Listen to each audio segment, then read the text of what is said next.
Selamat datang kembali. Nah, sebelumnya kan kita sudah bahas ya, gimana caranya menciptakan lautan biru yang bebas persaingan gitu. Tuh. Tapi pasti muncul pertanyaan nih, oke, udah sukses, terus ini bakal bertahan berapa lama? Sepi pesaingnya ini. Kapan nih kira-kira pesaing mulai ya ngintip-ngintip? Dan yang paling penting, kapan kita harus mikir, oke, saatnya cari lautan biru baru lagi. Pertanyaan bagus. Nah, kali ini kita mau fokus ke bagian akhir dari sumber Anda soal keberlanjutan dan pembaruan strategi lautan biru ini. Mari kita bedah lebih dalam yuk. Ya, tepat sekali. Jadi, menciptakan lautan biru itu memang bukan tujuan akhir ya. Bukan sesuatu yang statis. Oke. Ini proses dinamis. Begitu kita berhasil, kelihatan dampaknya, ya pasti cepat atau lambat, peniru akan muncul. Itu keniscayaan. Nah, iya kan? Pertanyaannya ya, itu tadi. Seberapa cepat atau seberapa lambat mereka datang? Dan apa yang bisa kita lakukan? Nah, ini nih bagian yang menurut saya sangat menarik.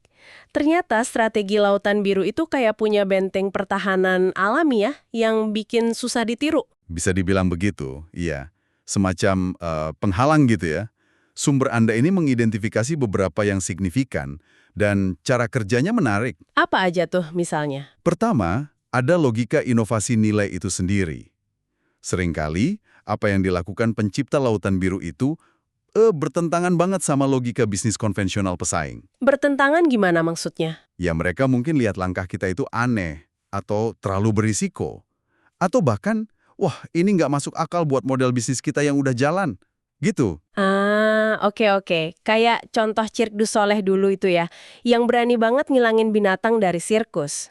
Padahal itu kan ikonik banget buat sirkus lama. Nah, persis itu. Itu pasti bikin bingung pesaing lama kan? Terus yang kedua, soal citra merek. Citra merek. Iya, meniru langkah lautan biru kita, itu bisa jadi bumerang buat citra merek si pesaing sendiri. Coba bayangkan, merek kosmetik yang super mewah gitu ya, tiba-tiba mau niru The Body Shop. Wah, iya juga ya. The Body Shop kan dari awal citranya alami, sederhana, etis. Kalau ditiru merek mewah, malah aneh kan? Bisa merusak citra mahalnya dia. Masuk akal.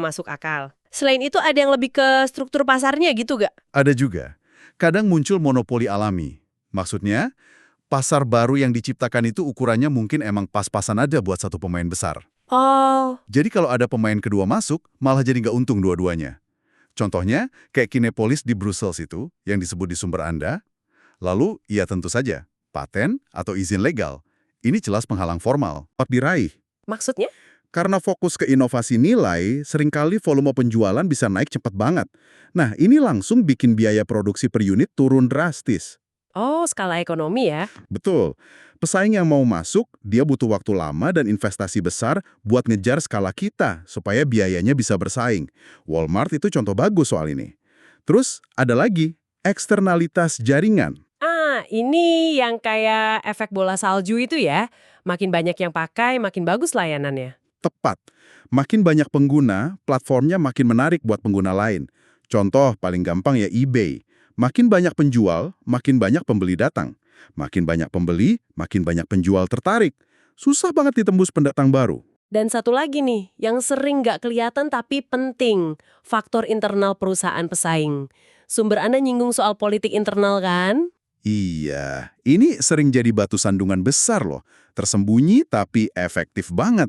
Misalnya, mau niru Southwest Airlines. Oke. Itu kan bukan cuma soal nurunin harga tiket pesawat aja.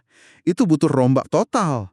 Rute penerbangan diubah, struktur staf, pelatihan, bahkan sampai budaya kerja. Wah iya ya, nggak gampang itu. Nah, perubahan sebesar itu biasanya dihadang resistensi dari dalam. Politik kantor, orang yang takut jabatannya hilang, macam-macam. Jadinya lambat atau malah gak jadi niru. Oke, jadi kombinasi semua penghalang ini ya yang bikin strategi lautan biru bisa bertahan lumayan lama gitu. Betul sekali. Karena inilah sumber Anda bilang, strategi lautan biru itu seringkali bisa kasih keuntungan berkelanjutan, mungkin 10-15 tahun, tanpa tantangan berarti. Wow, 10-15 tahun. Iya, contohnya kan banyak. Cirque du Soleil, Southwest, Home Depot. Ini bukan cuma untung sesaat aja. Oke, 10-15 tahun itu lama ya. Tapi kan tadi dibilang peniruan itu pasti datang juga akhirnya, nggak mungkin selamanya. Iya, betul. Terus gimana kita tahu kapan masa tenang ini mulai goyah? Kapan kita mesti waspada, siap-siap buat langkah berikutnya? Nah, ini dia gunanya alat kunci kita. Kanvas strategi. Ingat kan yang visual itu? Buat memetakan posisi kita sama pesaing. Iya. Yang ada kurva nilai itu ya? Betul.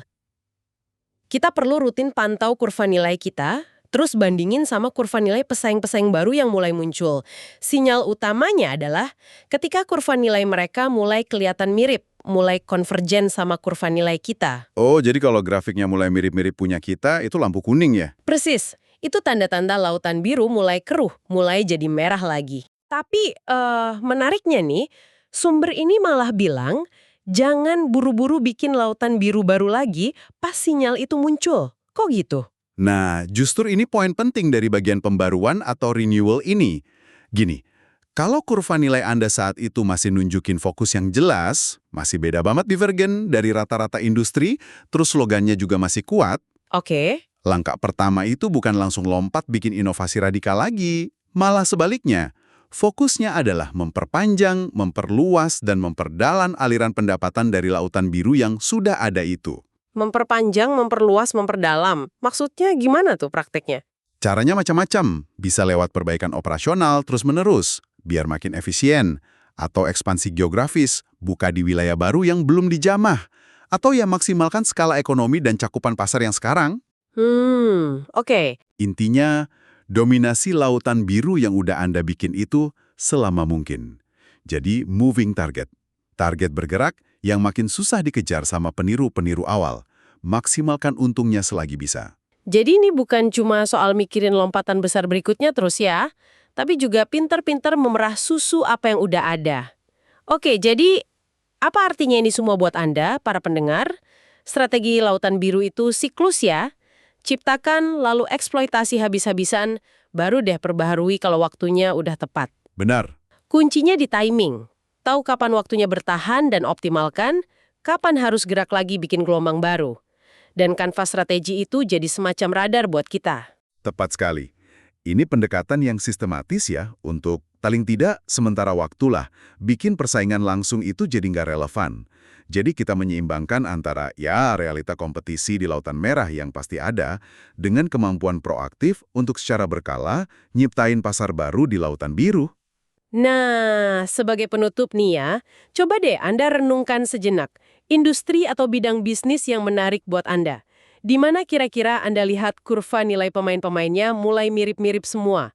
Ada gak pemain lama yang kayaknya kokoh banget, susah ditiru, mungkin karena penghalang-penghalang tadi? Atau justru sebaliknya, ada area yang kayaknya udah jenuh, udah mateng banget buat diciptakan lautan biru baru? Ya, bahan pemikiran buat Anda.